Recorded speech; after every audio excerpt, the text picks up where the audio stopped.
নীলা, এটা হচ্ছে আমাদের বাসা। নীলা, উনি হচ্ছে আমার বাবা, উনি হচ্ছে আমার বড় ভাইয়া। কিরে, এই মেয়ে কি?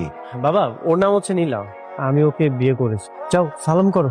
এই থামো, সালাম করো মানে কি? কিসের সালাম, কিসের বিয়ে? মানে বললার হয়ে গেল, ইচ্ছা হয়েছে বিয়ে করে ফেলছো? এটা কি মামার বাড়ি আবদার? এই তুই কোন সাহসে বিয়ে করেছিস? হ্যাঁ, এখন অব্দি তুই আমার কাছ থেকে টাকা নিয়েছো। তোর আর বাবার পিছনে আমার ইনকামের অর্ধেক টাকা চলে যায়। এখন বউকে কি খাওয়াবি? ওকে চালানো তোর মুরত আছে? বিয়ে করে নিয়ে আস।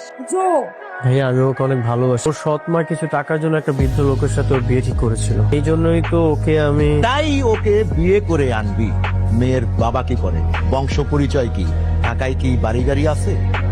না বাবা, ওর তেমন বংশ পরিচয় নেই, আর ওরা তেমন একটা প্রভাবশালী না। একটা গরিব ছোট বংশের মেয়ে হবে কিনা আমার পুত্রবধূ, এটা ভাবলি কি করে তুই? বড় ভাবিকেও তো বংশ পরিচয় দেখে তোমার ছেলের সাথে বিয়ে দিয়েছি। এখন খুশি আছো তো? এই তুমি আমাকে কি বললে? তুমি কাকে কি বললা? আর তোমার কি হয়েছে? তুমি চুপ করে দাঁড়ায় আসতে, তার সামনে এসে আমাকে এত বড় একটা কথা বলছে আর তুমি চুপ করে দাঁড়াচ্ছ। তুমি আপনি আমাদের মাঝখানে কেন কথা বলছেন? দেখছেন না আমরা কথা বলছি এখানে।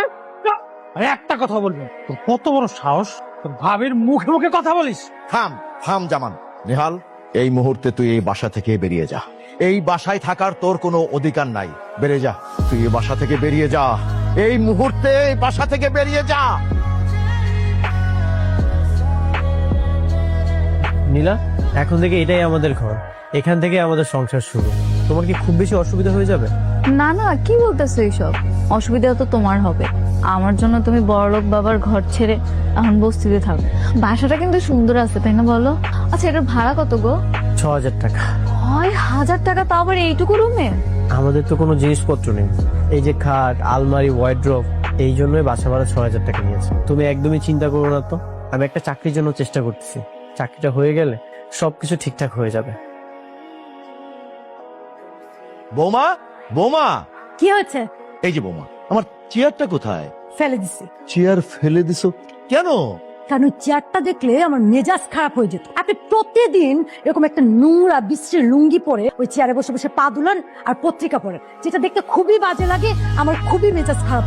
তার জন্য দারোয়ানকে বলেছি, সে চেয়ার ফেলে দিচ্ছে। বৌমা, এটা কোনো কথা হলো? ঠিক আছে, এখন থেকে আমি পায়জামা পাঞ্জাবি পরে বসবো।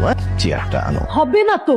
বাবা, তোমার না দিন দিন আধিক্যতা বেড়েই যাচ্ছে। ঘরে বসে পত্রিকা পড়ার কি আছে? দেখো, এমনি মাসে মাসে এই পত্রিকার পিছনে আমার 1000 টাকা নষ্ট হয়। কাল থেকে পত্রিকা বন্ধ, পত্রিকা তুমি আর পড়তে পারবে না। আপনার কোনো জব এক্সপিরিয়েন্স আছে? না স্যার। আপনার কোয়ালিটির সাথে আমাদের জবটা ভালো ম্যাচ করেছে। আই হোপ আপনি ভালো করবেন। Thank you sir. By the way, আপনাকে কোথায় যেন দেখেছি, সম্ভবত জামানের সাথে। জি স্যার, জামান আমার বড় ভাই, আমি নেহাল। আরে আগে বলবো না তুমি জামানের ছোট ভাই? তাহলে তো আমি ইন্টারভিউ নিতামই না। দাঁড়াও, জামানকে একটা কল দিই। হ্যালো মেঘ, বল। হ্যাঁ বন্ধু জামান, আরে তোর ছোট ভাই তো আমার এখানে জবের জন্য এসেছে। তুই একটু কল দিলেই তো হতো, ইন্টারভিউ তো নিতাম না। তোর ওখানে গেছে? হ্যাঁ হ্যাঁ, কেন? তোর ছোট ভাই তুই খোঁজ খবর রাখিস না?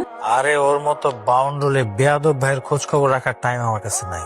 ওকে তো বাড়ি থেকে বের করে দিয়েছি। আর শোন, তুই কিন্তু ভুলেও ওকে চাকরি বাকরি দিস না, খবরদার। আচ্ছা বন্ধু, ঠিক আছে, আমি তোকে পরে ফোন দেবো। হ্যাঁ, ওকে ওকে। ইয়ে মানে নেহাল, বুঝতে পেরেছি, থ্যাংক ইউ। এই এই, কি করতেছো? কি করলা তুমি? এগুলা সার্টিফিকেট ছিঁড়ে ফেললা? 1 সপ্তাহ হয়ে গেল, কোনো চাকরি পাচ্ছি না। যে একটা চাকরি পেয়েছিলাম সেটাও আমার ভাই। তাই বলে সার্টিফিকেট গুলো ছিঁড়ে ফেলবা বলো? কি মূল্য আছে এই সার্টিফিকেটের? ইন্টারভিউ দিতে গেলে শুধু এক্সপিরিয়েন্স, কাকা মামা ছাড়া কোনো চাকরি হবে না। নেহাল, আমি জানি তোমার মনটা অনেক খারাপ, কিন্তু একটা কথা বললে রাখবে? বলো। এই স্বর্ণের 2 জোড়া তুমি বিক্রি করে দাও। এগুলো আমার বাবা দিয়েছিল আমার। আমি চাই তুমি এগুলো বিক্রি করে কিছু একটা করো। এই সামান্য টাকা দিয়ে কি হবে? আমি জানি তেমন কিছু হবে না, কিন্তু নেহাল, পৃথিবীতে কোনো কাজই কিন্তু ছোট না। আমরা চাইলে অনেক কিছু করতে পারি। এই ধরো, আমরা দুজন মিলে যদি একটা সবজির ব্যবসা শুরু করি, কেমন হয় বলো তো? ভাই, আপনার সবজি না অনেক টাটকা, আমার বউ অনেক পছন্দ করে। কে? পাশের বাসার বদমাইশ ছেলে। পাশের বাসার বদমাইশ ছেলের খায়া কোনো কাজ নেই না? তোমার জন্য তোমার পছন্দের সবুজ রঙের শাড়ি আর একটা সবুজ রঙের চুড়ি নিয়ে এসেছি। ওষুধগুলো শেষ হয়ে গেছে, প্রেসক্রিপশনটা রাখ, কালকে আসার সময় নিয়ে আসিস। আর এই সপ্তাহে চেক আপ করা লাগবে। ইদানিং শরীরটা ভালো লাগতেছে না। আপনি আপনার বয়স হয়েছে, বুইরা হয়েছেন, আপনার শরীর এরকম লাগবে, এটা তো স্বাভাবিক। মাথার মধ্যে শুধু সারাক্ষণ ঘুরে কিভাবে টাকা ভাঙতে পারবেন, নষ্ট করতে পারবেন, তাই না? এই চেক আপ মেকআপ করে কি হবে বলেন তো আমারে? মাথার মধ্যে তো এই চিন্তা আসে না যে কিভাবে 2 টাকা ইনকাম করা যায়। তার চিন্তা করার দরকারটা কি? শোনো বাবা, একটু ইনকাম করার রাস্তাটা বের করো পার, যাতে নিজের ওষুধের টাকা নিজে ম্যানেজ করতে পারো। যাও। বাবা, তুমি এসব কি করতেছো? নিজের খরচ নিজে জোগাড় করতেছি, যেন ওষুধ কেনার জন্য কারো কাছে টাকা না চাইতে হয়, যেন দুবেলা খাবারের জন্য কারো কাছ থেকে খুঁটা না শুনতে হয়। যা, তুই এখান থেকে যা, আমার এক কাজ করতে দে। বাবা, তুমি ভাবলে কি করে আমি বেঁচে থাকতে তুমি এইসব কাজ করবে? তুমি চলো আমার সাথে। কত বড় সাহস তোর, তোর ভাবের মুখের উপর কথা বলিস? তুই ভুলে গেছিস যে আমি তোর বড় ভাই? বড় ভাই? তোমার থেকে না রাস্তার কুকুর অনেক ভালো। বাবা, তোমার ছেলে তোমার সামনে আমাকে এভাবে অপমান করতেছে, আমার স্ত্রীকে অপমান করতেছে, আর তুমি চুপ থাকবা? এখন উনি কিছু বলবে না তো, যখন আমাদের ঘাড়ে বসে একটা আমার নামে লিখে দিয়েছে। So get out. বের হলে তোরা ওই ফ্ল্যাটের মালিক আমি। বের হ, এক্ষুনি বের হ, বের হ বলছি, বের হ। তুই আমার বড় সন্তান ছিল, আমি তোকে একটু বেশি ভালোবাসতাম, তোর গায়ে কখনো আমি হাত তুলিনি, কিন্তু আজ এমন করে যদি থাপ্পড় আমি তোকে ছোটবেলা থেকে দিয়ে আসতাম না, তাহলে সবার সামনে আমি বুক ফুলিয়ে বলতে পারতাম আমি একটা মানুষ জন্ম দিয়েছি। হ্যাঁ, আমি সবাইকে বলতে পারতাম যে আমি একটা মানুষ জন্ম দিয়েছি। নেহাল, বাপ, তোর ওই ছোট্ট ঘরে আমার কি জায়গা হবে? চল। নীলা, নীলা দেখো কে এসেছে। নীলা। বাবা, থাক, সালাম করতে হবে না। বাবা সে কোথায় বসতে দেই? আব্বা, আপনি এখানে বসেন। বাবা, আসলে এখানে শূন্য পকেট এসেছিলাম তো, এই জন্য এর থেকে ভালো বাসা নিতে পারিনি। তবে চিন্তা ভাবনা করতেছি সামনের মাস থেকে একটা ভালো বাসা নেওয়ার। তুমি এখানে থাকতে পারবা তো? পারবো বাবা, কোনো অসুবিধা হবে না। এই কি হয়েছে তোমার? তোমাকে চিন্তিত লাগছে কেন? আর বলো না, সর্বনাশ হয়ে গেছে, আমার সবকিছু শেষ হয়ে গেছে। সর্বনাশ হয়ে গেছে মানে কি হয়েছে? আর আমি নতুন শিপমেন্টে যে টাকা ইনভেস্ট করেছি, ওই চায়নার প্রতারক চক্র সব টাকা আমার মেরে দিচ্ছে। সব টাকা মায়ের দিছে মানে কি? এখন তুমি কি করবে তাইলে?